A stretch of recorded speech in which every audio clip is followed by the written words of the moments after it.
Good morning, dear students. Welcome again in our grammar class. आज की class थोड़ी सी different इसलिए है कि अब तक आप लोगों ने 16 टेंस कभी नहीं सुने होंगे, 12 टेंस सुने होंगे, दैट प्रेजेंट, पास्ट, फ्यूचर, और इनके चार चार पार्ट, 4 into 3, 12 पार्ट्स। लेकिन आज हम क्लास में 4 और भी टेंस ऐड कर रहे हैं। ये कोई नई खोज नहीं है, लेकिन एक नया तरीका है टेंस को प्रेजेंट करने का, क्योंकि इंग्लिश में कंडीशनल सेंटेंस भी होते हैं और वो सभी टेंस में ही बनते हैं। कंडीशनल मतलब ऐसे सेंटेंस जिनमें शर्त लगती है, ऐसा होता तो वैसा हो जाता, ऐसा हुआ तो क्या होगा, वैसा हुआ तो क्या होगा, इस तरीके से।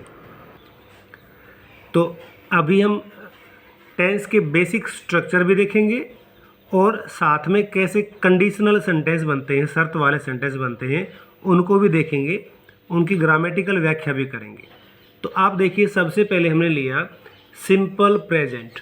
अब सिंपल प्रेजेंट में वर्ब की फर्स्ट फॉर्म का प्रयोग होता है। यहाँ पे आई सब्जेक्ट है और वॉक एक वर्ब है, तो यहाँ पे सेंटेंस बना आई वॉक, क्योंकि सेंटेंस बनने के लिए सब्जेक्ट और वर्ब की ज़रूरत होती है।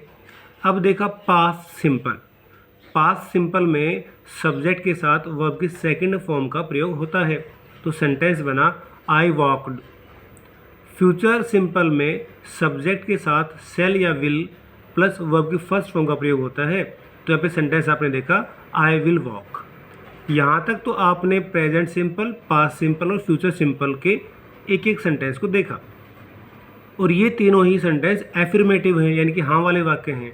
लेकिन अगर कोई ये कहे तो कि काश मैं चल पाता, अगर मैं चल पाता, क्योंकि कोई व्यक्ति चल नहीं पा रहा है तो वो भी कहता है कि अगर मैं चल पाता, तो वो सेंटेंस क्या बनेगा, इफ़ आई कुड और आई वुड वॉक।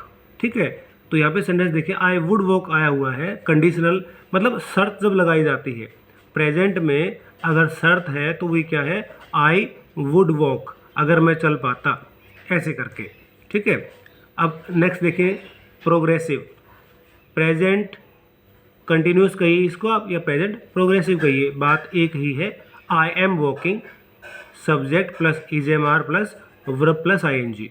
ठीक है, पास्ट कंटिन्यूस या past progressive, subject plus was verb plus verb plus ING. ठीक है, I was walking. Future simple, subject plus shall be या will be plus V one plus ING, तो I will be walking या आई shall be walking. ये हम कभी फिर difference जानेंगे अच्छी तरीके से कि शैल कहाँ आ रहा है और विल कहाँ आएगा। और अब आता है कंडीशनल, तो उसमें क्या होगा, देखिए आई वुड बी वॉकिंग।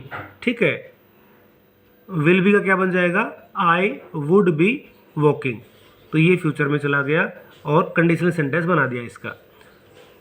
अब देखिए प्रेजेंट परफेक्ट में आई हैव वॉक्ड, पास्ट में I had walked.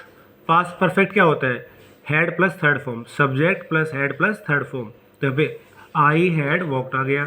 Future perfect क्या होता है, फ्यूचर परफेक्ट होता है सब्जेक्ट प्लस विल हैव या सेल हैव और प्लस में थर्ड फॉर्म, तो आई विल हैव वॉक्ड। और कंडीशन क्या बना इसका, शर्त वाला सेंटेंस क्या बना, आई would have walked, I would have walked, मैं चल चुका होता। ठीक है, नेक्स्ट देखेंगे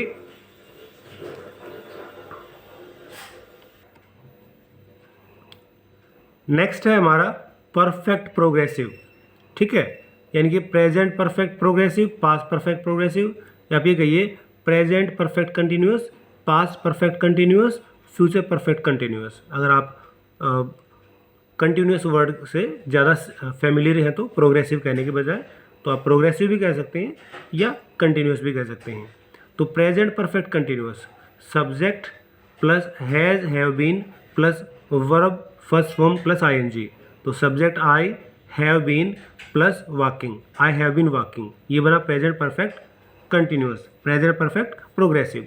अब पास्ट में चलते हैं, तो पास्ट में परफेक्ट में हैड और हैव तो होता ही, हेड तो होता ही है, और हेड के साथ थर्ड फॉर्म, बी की थर्ड फॉर्म बीन हो गया, I had been walking.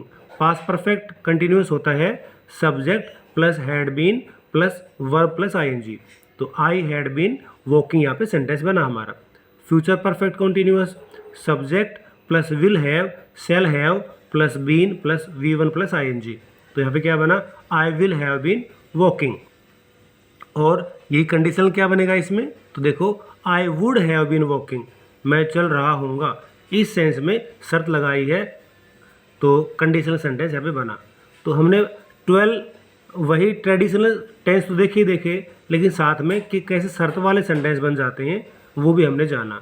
I hope this will be very helpful for you, क्योंकि कई बार लोग हमें कंफ्यूज कर देते हैं कि भाई ये क्या मतलब हुआ कि 16 टेंस कौन से हुए, और है तो फिर क्या वो अलग से आ गए या कोई पुरानी चीज़ है।